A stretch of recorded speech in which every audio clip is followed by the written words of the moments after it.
Hi, I'm Joe Petrasek, and I'm the principal percussionist with the Atlanta Symphony Orchestra. So, as a percussionist, we are often required to do things with our instruments that are sort of out of the box, that are difficult, that aren't natural to the instruments themselves. One great example is, how do we take an instrument with a dry sound, a short staccato sound, and create a long tone, a sustained sound, or what we call a roll? Today I'm going to show you a little bit how we achieve that on the snare drum and the tambourine. So the snare drum has one of the shortest, driest sounds of any percussion instrument. See how short that is? So how do we create a sustained sound? How do we make the iconic snare drum roll? So a snare drum roll is actually a quick alternation of buzzes or multiple bounces between hands. Loud rolls actually have 3 bounces per hand. So I'm going to play a roll and I'm going to slow it down so you can kind of hear what it sounds like, sort of under a microscope.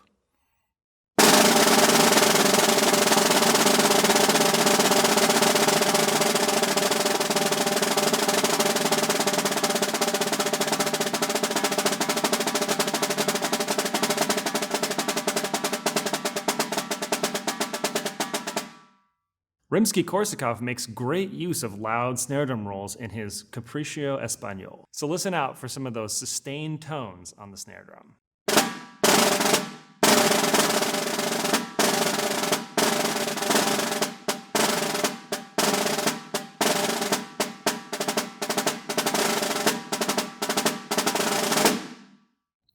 Now, the quieter a snare drum roll gets, the more bounces per hand there are. So when I play a loud roll, the bounces sound like this. When I play a roll that gets a little bit quieter, the bounces sound like this. And finally, when I get really, really, really quiet, there are so many bounces per hand, you can't quite distinguish any of them. So now here's a roll starting loud and getting soft.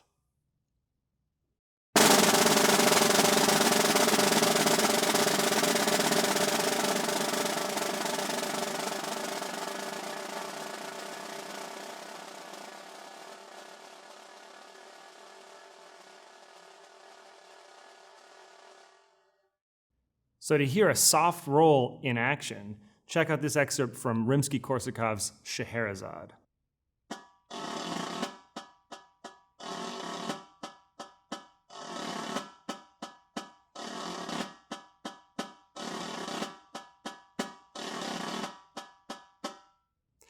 A tambourine is a really common instrument. You might know it from rock or folk music, but the tambourine is actually really prominent in the classical orchestral repertoire. So with the tambourine, there are 2 ways that we can create a roll or a sustained sound. The first is a shake roll, and the second is what we call a finger or a thumb roll. So I'll start with the shake roll, which is by far the most common way of creating a sustained sound on the tambourine.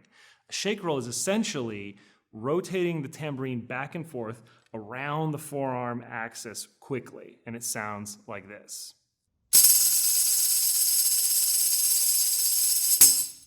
The composer Antonin Dvorak makes great use of the tambourine shake roll in his Carnival Overture.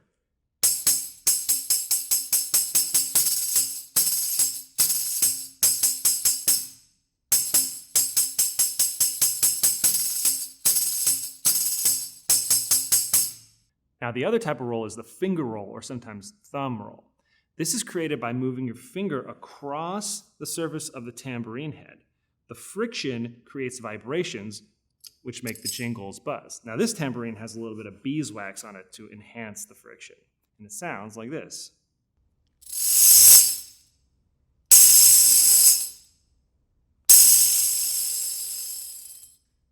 So with the finger roll, the faster I move my finger across the surface of the head, the louder the sound is. The harder I press my finger into the head, the more dense the sound of the roll is. The composer Georges Bizet uses the finger roll from the Danse Bohème from his opera Carmen.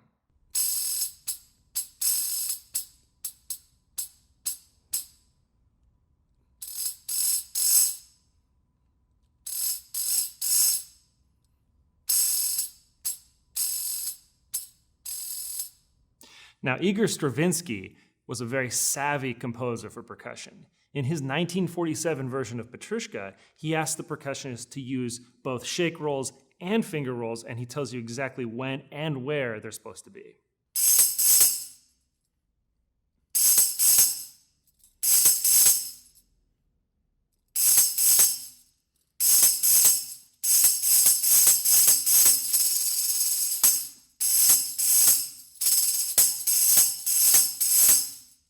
Thanks so much for watching today. I hope you had as much fun as I did.